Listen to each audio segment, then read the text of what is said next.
আসসালামু আলাইকুম। আমি মোহাম্মদ সাইফুর রহমান, উপসহকারী কৃষি অফিসার, শিবগঞ্জ, বগুড়া।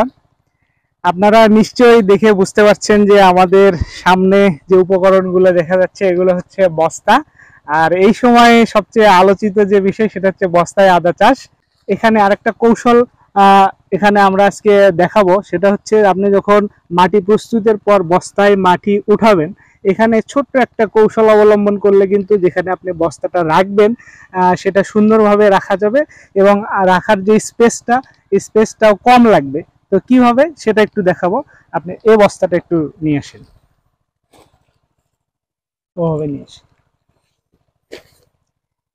আরেকটা বস্তা নিয়ে আসেন, এই যে এটা। পাশাপাশি এখানে কিন্তু আমরা দুইটা বস্তা দেখা যাচ্ছে।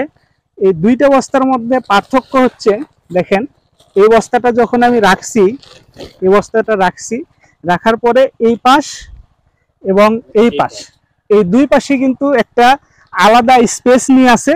পক্ষান্তরে এই যে বস্তাটা আছে এখানে কিন্তু এই আলাদা স্পেসটি নাই। সেক্ষেত্রে আপনি করবেন কি, যে বস্তা ভরানোর সময় যে অর্ধেক যখন মাটিটা ভরাবেন, অর্ধেক মাটি ভরানোর সময় এটা যদি একটু ঢেলে দিই, মাটিটা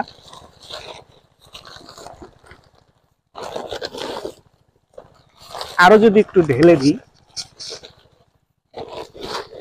একটু যদি দেখাই, এই অবস্থায় যখন হবে তখন জাস্ট একটু এদিকে নিয়ে আসবেন।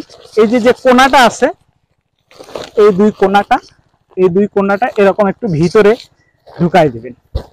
দিলে এই বস্তাটা কিন্তু এখন সুন্দর স্থির হবে, এখানে থাকবে। এপাশ ওপাশ কিন্তু গড়াগড়ি করবে না। আর দুই পাশের যে স্পেস একটু বেশি নিচ্ছিল সেটাও কিন্তু কমে যাবে। তখন আপনি অল্প জায়গায় বেশি পরিমাণ বস্তা রাখতে পারবেন, আর আপনার বস্তাটা এদিক ওদিক হেলে যাওয়ার সম্ভাবনা থাকবে না। এই ছোট্ট কৌশলটা দেখানোর জন্য আমাদের আজকের ভিডিওতে আসার উদ্দেশ্য ছিল।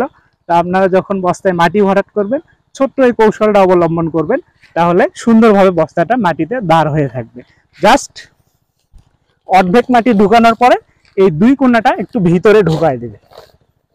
এটার মধ্যে একটু মাটি দেন দেখি। এখন এগুলো কিন্তু আমাদের রেডি মাটি, সার মিশ্রিত মাটি।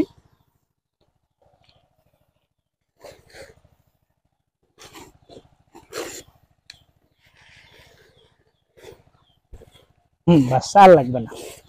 দেখেন এই বস্তাটা এখন কিন্তু সুন্দর গোলাকার ভাবে এখানে সুন্দর সেট হয়ে আছে। তো ঠিক আছে, সবাইকে ধন্যবাদ।